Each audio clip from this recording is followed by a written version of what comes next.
नमस्कार दोस्तों, आशा करता हूँ आप लोग अच्छे होंगे। तो आज हम लोग देखते हैं उसके आगे का पार्ट। तो पिछले वीडियो में हम लोग देखे जो क्वेश्चंस था स्टेट द फंक्शन ऑफ बस बार। तो आज जो है वो है तुम्हारा state the importance of electric drawing. तो उसका जो आंसर है देखे है, importance of electric drawing by the electrical drawing following advantage of electrical installation are obtained. तो पहला जो है तुम्हारा simplicity of installation increase, uniqueness also increase, better understanding at the time of installing, repairing and maintenance of the work is possible, time required for installation will be less, and fifth जो ये है space required will also be less if the drawing are correct.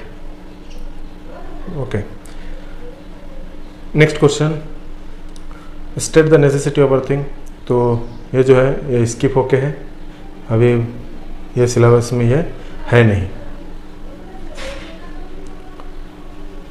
ठीक है, next question देखते हैं।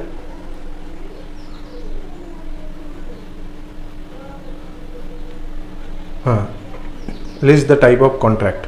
तो contract का type है, तो इसमें देख सकते हैं type of engineering contract. First है lump sum contract, second item rate contract, third cost plus percentage rate contract, fourth target rate contract, fifth material supply contract, sixth labour contract, seven sub contract, eight all in wall contract, nine DGS और D rate contract, tenth cost plus percentage variable rate contract, eleventh cost plus fluctuating fees rate contract and twelfth cost plus fix fee contract. इस प्रकार से 12 contract देखे हैं types of contract. तो इसमें से कम 8 जो है तुमको बाय आउट करके रखना है टाइप्स ऑफ कॉन्ट्रैक्ट में। अगर 12 का 12 आया तो अच्छी बात है, अगर नहीं आता है तो भी तुमको 8 तक लिखना है। नेक्स्ट जो क्वेश्चन है difference between wire and cable. तो वायर एंड केबल के बीच का जो अंतर है, वायर जो it is a general single core cable and जो सिंगल कोर होता है वायर, और केबल जो है इट में भी single core, 2 core, 2.5 core, 3 core, 3.5 और 4 कोर। इस प्रकार से डिफरेंट कोर में केबल अवेलेबल होता है। और wire are use for LT supply के लिए यूज होता है, और केबल जो है use for LT and ST दोनों प्रकार के सप्लाई के लिए केबल यूज होता है। करंट और वोल्टेज जो है तुम्हारा कैपेसिटी जो रहता है उसका वायर का वो कम रहता है, जबकि केबल का current end voltage capacity is more. Fourth जो पॉइंट है, वायर का कॉस्ट जो है वो लेस है एंड केबल का कॉस्ट जो रहता है वो ज़्यादा होता है।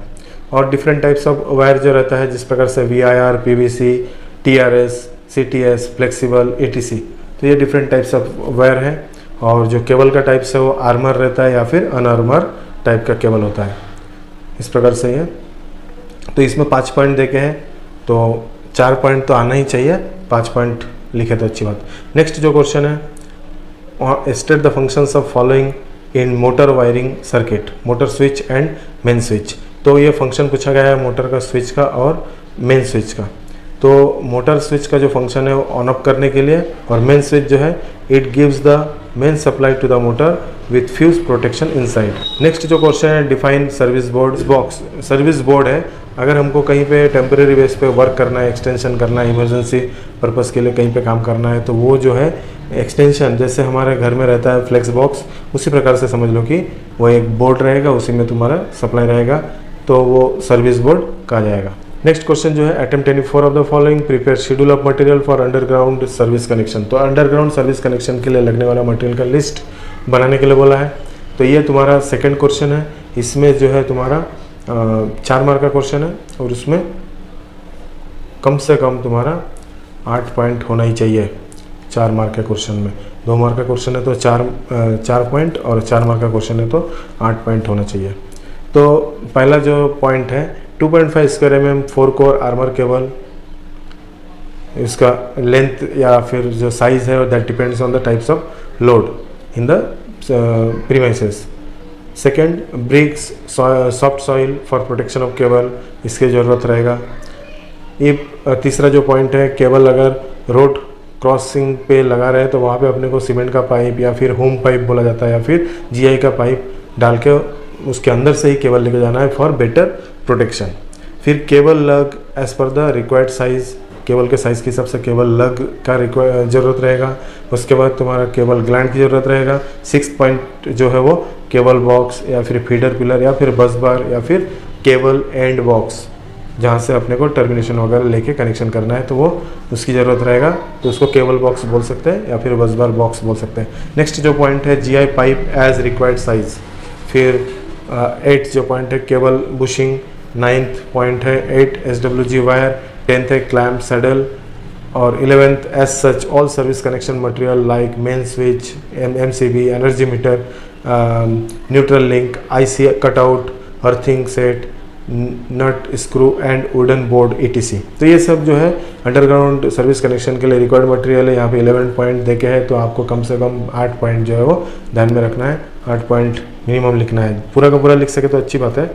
नेक्स्ट जो क्वेश्चन है, list general requirement of electrical installation. Electrical installation में बेसिकली क्या देखा जाता है, तो उसमें देखा जाएगा इलेक्ट्रिकल इंस्टॉलेशन में सेफ्टी फर्स्ट, इलेक्ट्रिकल और मैकेनिकल सेफ्टी होना चाहिए। सेकंड पॉइंट है लाइफ, उसका जो लाइफ स्पैन जो है काफ़ी ज़्यादा होना चाहिए।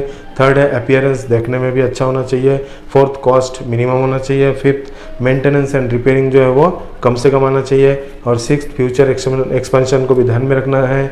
और 7 जो है types of wiring, wire accessories and wiring methods, वो डिपेंड करता है किस प्रकार का वायर को तुम यूज़ करते हो। तो ये जो है तुम्हारा पॉइंट आ गया है 7 पॉइंट। इसी में अभी आगे का क्या करना है, आपको 7 पॉइंट को एक्सप्लेन करना है, थोड़ा सा एक या 2 लाइन ऐसे सेम उसी पॉइंट को एलेबोरेट करके लिखना है। उससे क्या है कि आपको मार्क मिलने की चांसेस जो है वो ज़्यादा हो जाता है। और अधिक से अधिक 4th मार्क का है तो आपको 4 मार्क मिल जाएगा या फिर 3.5 मार्क तक मिल जाएगा। ठीक है, नेक्स्ट क्वेश्चन को देखते हैं। नेक्स्ट जो क्वेश्चन है उसमें दिया है state principle in design of lighting and power sub circuit. तो लाइटिंग और पावर सर्किट का जो डिज़ाइन करने का प्रिंसिपल क्या है, यानी सिद्धांत, किस प्रकार से उसको डिज़ाइन किया जाता है। तो लाइटिंग सर्किट में क्या होता है कि कंसिडर करना है कि लाइटिंग सर्किट में अपने को मैक्सिमम 10 पॉइंट जो है अलाउ है, 10 पॉइंट होना चाहिए। 5 उसमें जो कंसिडर होता है लाइट पॉइंट में लाइट आता है, फैन आता है और 5 एम्पेयर सॉकेट आता है। और each sub circuit should not be exceed 800 watt. Point अगर देखेंगे तो 10 पॉइंट, या फिर अगर हम लोग वाटेज कैलकुलेट करेंगे सब सर्किट का तो 800 वाट के ऊपर नहीं होना चाहिए। अगर 800 वाट के ऊपर होता है तो हमारा उसको सेकंड सर्किट बनाना पड़ेगा। सेकंड जो है पावर सर्किट, पावर सर्किट में यह ध्यान में रखना है कि देयर शुड बी मैक्सिमम 3000 और 2 to 3 पॉइंट। तो जनरली जो कंसिडर होता है वो मैक्सिमम 2 पॉइंट ही हम लोग लूप कर सकते हैं। और अगर वाटेज में कंसिडर करें तो 3000 वाट। तो सेकंड पॉइंट में जो बोला है कि पुराने मेथड में जो रहता था कि 1000 वाट कंसिडर किया जाता था या फिर 1 या 2 पॉइंट कंसिडर किया जाता था कि लूपिंग के लिए। तो अभी प्रेजेंट में जो कंसिडर किया जाता है वो है 3000 वाट या फिर मैक्सिमम 2 पॉइंट लूप।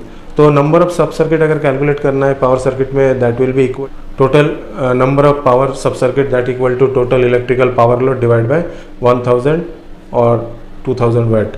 तो 2000 वो कन्फ्यूजन है, तो उससे बेस्ट है कि आप 3000 ही कंसिडर करें। तो total electrical power load that equal to 3000 watt, या फिर 2 पॉइंट कंसिडर कर सकते हैं, तो उस हिसाब से उसका सब सर्किट फाइंड आउट हो जाएगा। और explain the procedure for submission of tender. Tender submit करने का प्रोसीजर क्या है, तो इंपॉर्टेंट क्वेश्चन है, ये 6th चैप्टर का तुम्हारा क्वेश्चन है और ये काफ़ी बार आ चुका है। तो जिस क्वेश्चन को मैं इंपॉर्टेंट बोल रहा हूँ वो इंपॉर्टेंट रहेगा और उसको थोड़ा ज़्यादा स्ट्रेस देके उसको पढ़ना ही है, क्योंकि समर एग्जाम में भी वो पॉइंट आ सकता है, क्योंकि काफ़ी बार पूछा गया है। तो ये जो क्वेश्चन है इसमें क्या है कि procedure of submission of tender, tender submit करने का प्रोसीजर क्या है।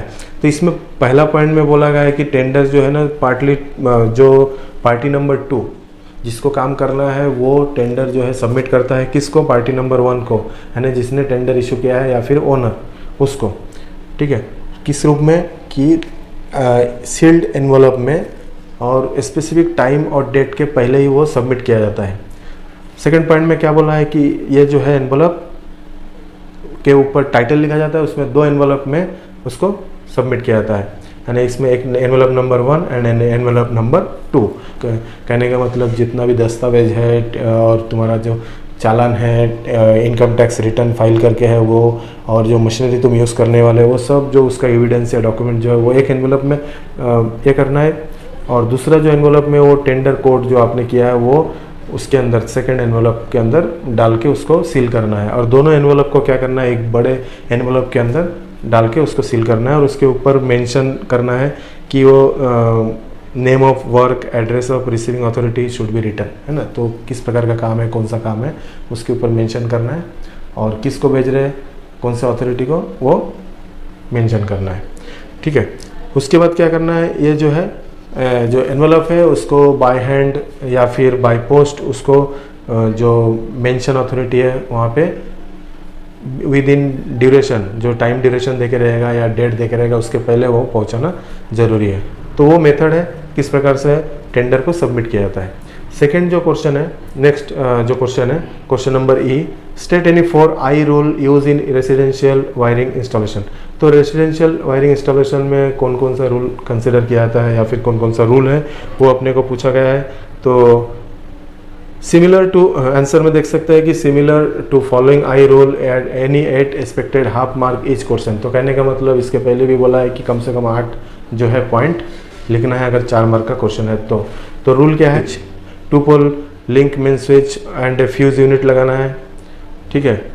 अगर सिंगल फेज है तो, अगर 3 फेज है तो 3 पोल स्विच और फ्यूज यूनिट उसमें लगाना है। सेकंड पॉइंट में बोला गया है कि कंडक्टर जो यूज़ किया जाता है वो राइट साइज का कंडक्टर जो है वो करंट, जो रेटेड करंट है उसको कैरी करने आने वाला उतना उसी साइज का जो है केबल को या कंडक्टर को सिलेक्ट करना है।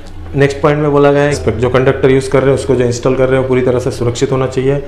और नेक्स्ट पॉइंट बोर्ड, तो जितना भी सब सर्किट है वो डिस्ट्रीब्यूशन फ्यूज बोर्ड के थ्रू ही जाना चाहिए।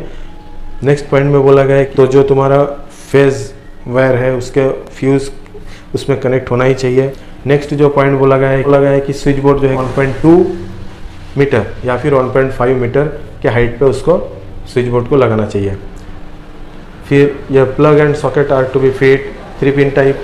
तो ये इम्पोर्टेंट पॉइंट है, जो हम लोग सॉकेट, प्लग एंड सॉकेट जो आउटलेट लगाते हैं वो 3 पिन टाइप का होना चाहिए, प्रॉपरली अर्थिंग मिल सके सॉकेट को, इसलिए 3 पिन टाइप का ही सॉकेट लगाना है। नेक्स्ट पॉइंट में बोला है कि वो जितना भी तुम्हारा इनकैंडेसेंट लैंप है वो 2.5 मीटर के हाइट पे, फ्लोर से 2.5 मीटर के हाइट पे लगाना चाहिए। और सीलिंग फैन जो है तुम्हारा 2.75 यानी 2.25 मीटर के हाइट पे लगाना चाहिए फ्लोर से आउटलेट। तो ये पॉइंट पहले भी डिस्कस कर चुके हैं कि light, fan, FI ampere socket जो है वो एक ही सब सर्किट में हो सकता है, लेकिन मैक्सिमम जो वो उसी को पॉइंट कहा जाता है। तो मैक्सिमम जो इस प्रकार का पॉइंट है वो मैक्सिमम एक सब सर्किट में 10 के ऊपर नहीं होना चाहिए, और अगर लोड के हिसाब से देखें तो 800 वाट के ऊपर नहीं होना चाहिए। नेक्स्ट पॉइंट में बोला अर्थ कंडक्टर में किसी प्रकार का ब्रेकेज नहीं रहना चाहिए या फ्यूज नहीं लगाना चाहिए, क्योंकि वो पूरी तरह से जो है कंडक्टिविटी रहना चाहिए अर्थ के साथ, इसलिए बीच में कोई फ्यूज वगैरह नहीं लगाना है। तो सभी जो सब सर्किट है उसके लिए सेपरेट स्विच होना चाहिए ऑपरेट करने के लिए, ठीक। नेक्स्ट जो पॉइंट है, ऑल सर्किट्स और operators requiring attention are to be provided by means of access और ऑल। तो इस प्रकार से काफ़ी बहुत सारा पॉइंट देखे हैं, तो अपने को कम से कम 8 पॉइंट लिखना पड़ेगा। उसके अलावा आगे का पॉइंट देखें सेपरेट, तो पावर सर्किट और लाइटिंग सर्किट जो है वो सेपरेटली डिज़ाइन होना चाहिए, सेपरेट होना चाहिए। फिर तो 3 फेज जो जिस सप्लाई रहता है उसमें जो लोड है वो तीनों फेज में इक्वली डिस्ट्रीब्यूट करके ही डिज़ाइन करना चाहिए। जैसे कि RYB है, जितना भी लोड है उसको डिवाइड बाय 3 कर दो और वो तीनों फेज को इक्वली डिस्ट्रीब्यूट करना है। उसके बाद नेक्स्ट पॉइंट में बोला गया है कि एडिशनली किसी भी सर्किट में एक्स्ट्रा लोड नहीं लगाना चाहिए जब तक ये सुनिश्चित ना हो या कंफर्म ना हो कि उसमें लगाने की कैपेसिटी है या फिर सेफ्टी के दृष्टिकोण से वो एडिक्वेट उसमें लोड लेने की क्षमता है। नेक्स्ट पॉइंट में तो लैम्प होल्डर जो रहता है बाथरूम में, क्योंकि वो बाथरूम में मॉइस्चर या डंप कंडीशन रहता है, इसलिए वहाँ पे जो थोड़ा ज़्यादा प्रोटेक्शन की ज़रूरत है, इसलिए वहाँ पे पूरी तरह से वो मेटल जो है वो कवर का मेटल कवरिंग वायर होना चाहिए, यानी मेटल कंडक्ट के अंदर से वायर लेके जाना अच्छा रहेगा। और प्रॉपरली उसको अर्थ देके रहना चाहिए, किसी प्रकार का इंसुलेशन फेलियर होने का खतरा ना रहे, क्योंकि वहाँ पे इंसुलेशन अगर किसी प्रकार से भी अगर लीकेज हो जाए तो ज़्यादा खतरनाक हो सकता है, बहुत बड़ा दुर्घटना हो सकता है, इसलिए वहाँ पे एक्स्ट्रा प्रोटेक्शन की विशेष ज़रूरत है बाथरूम में। फिर उसके बाद नेक्स्ट उसका जो कंडक्टर का साइज़ भी बोला है कि 7 बाय 0.915 है ना। और नेक्स्ट पॉइंट में जो बोला वही कि मेटल जो शीट है कंडक्ट जो यूज़ कर रहे हो प्रॉपरली अर्थ के साथ कनेक्ट होना चाहिए, क्योंकि इनकेस कभी अगर इंसुलेशन फेलियर हो जाए तो वो कंडक्टर जो है वो करंट फ्लो हो सकता है, उसमें से लीकेज करंट फ्लो हो सकता है, इसलिए वो प्रॉपरली अर्थ होना चाहिए। फिर नेक्स्ट तो वो एमसीबी हर सब सर्किट को एक प्रोटेक्शन होना चाहिए, एमसीबी लगाना चाहिए कि जब कभी उसके ऊपर ओवरलोड हो या एक्सेसिव लोड कनेक्ट हो या ज़्यादा करंट फ्लो हो तो वो प्रोटेक्ट कर सके, उसको ट्रिप कर दे। तो इस प्रकार से काफ़ी बहुत सारा 21/22। नेक्स्ट पॉइंट अगर देखते हैं, predict the type of starter required for the following motor. तो ये टाइप्स कुछ मोटर दे के इसमें किस प्रकार का स्टार्टर की ज़रूरत रहेगा उसके बारे में पूछा है। तो जैसे कि पहला है IM induction motor for the fractional kilowattage rating, second जो induction motor of medium rating up to 15 kilowatt, third जो है induction motor with high rating and fourth जो है slip ring induction motor of high rating. तो इसमें पहला जो है induction motor of fractional kilowatt rating, इसको जो हम लोग स्टार्टर लगाएंगे वो है डायरेक्ट ऑनलाइन स्टार्टर, क्योंकि वो रेटिंग फ्रैक्शनल किलोवाटेज का है तो वो direct online starter is sufficient to operate this induction motor. Second जो है induction motor of medium rating up to 15 kilowatt, उसके लिए हम लोग स्टार डेल्टा स्टार्टर या फिर ऑटो ट्रांसफार्मर स्टार्टर लगा सकते हैं। थर्ड जो है induction motor with high rating, तो हाई रेटिंग का जो इंडक्शन मोटर है वहाँ पे हम लोग लगा सकते हैं सेम वही star delta starter, auto transformer starter या सॉफ्ट स्टार्ट स्टार्टर। नेक्स्ट जो है slip ring induction motor of high rating, तो यहाँ पे हम लोग लगाएंगे रोटर रेजिस्टेंस स्टार्टर। तो ये इस प्रकार से कोई इस प्रकार का स्टार्टर कौन से टाइप के मोटर के लिए सूटेबल है, तो ये उसका आंसर है। ये जो नेक्स्ट क्वेश्चन है, क्वेश्चन नंबर 3, इसको आगे के पार्ट में हम लोग डिस्कस करेंगे और उम्मीद करता हूँ आप लोगों को अच्छा लगा होगा। अगर अच्छा लगा है तो लाइक करो, सब्सक्राइब करो और अधिक से अधिक लोगों तक इसे शेयर करो। Thank you.